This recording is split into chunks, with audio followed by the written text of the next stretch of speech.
Hello to you once again.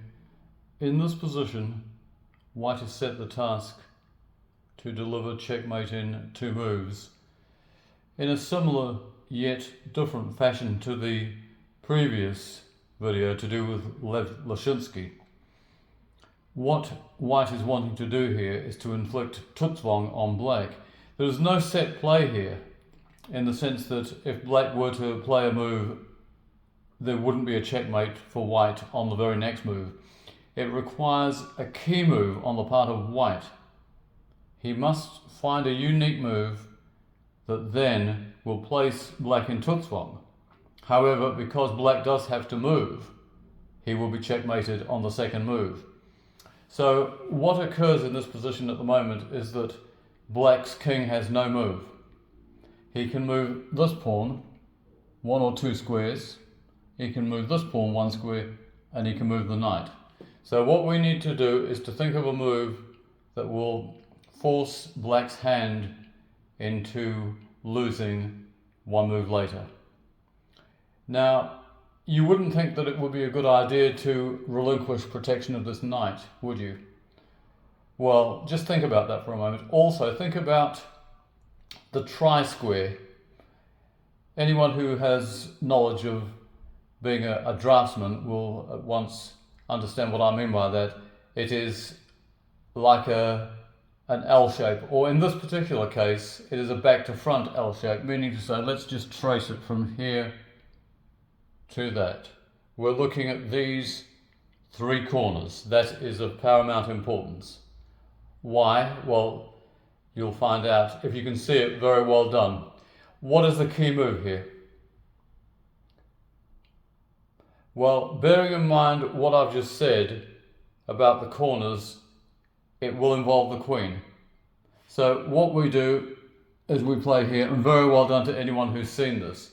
And black is in Tutsvong. It's as simple as that. He can now move his king. He can play king takes knight on d4. But what we'll do is we'll move from left to right, and we'll move this pawn first. What happens here?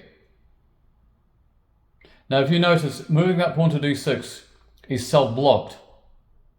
That would otherwise be a flight square. So what we can do now is we can play that. And if you look at that position, everything is covered, including this knight with the bishop covering it on the other side, and there's checkmate. What happens though in this position if he marches the pawn 2 squares?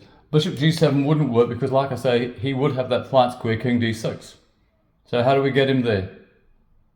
Just take a good look at that position. Well, what we do is we utilize this knight, and that covers the other knight. And on this occasion, the black pawn has self-blocked on d5. Otherwise, he would have had a flight square there. So that is a neat rejoinder. So nothing doing with the d pawn. What about if he pushes the pawn forward? What do we do then? Just take a good look at that.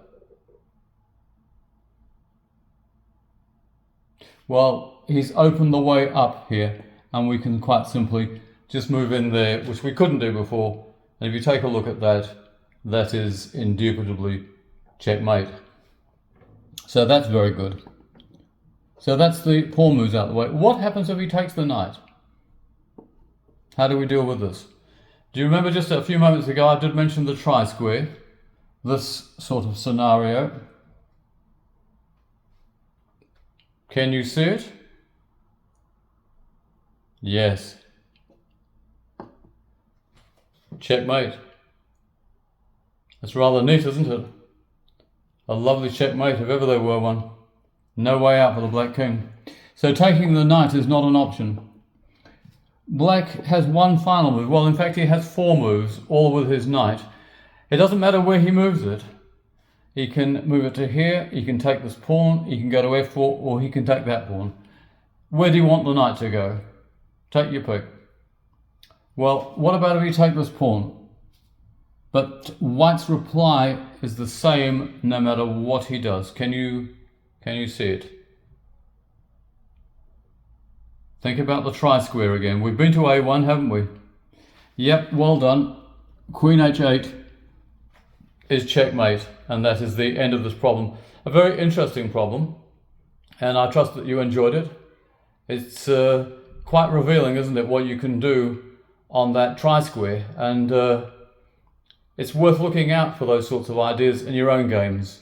And all the very best in your chess, and goodbye for now.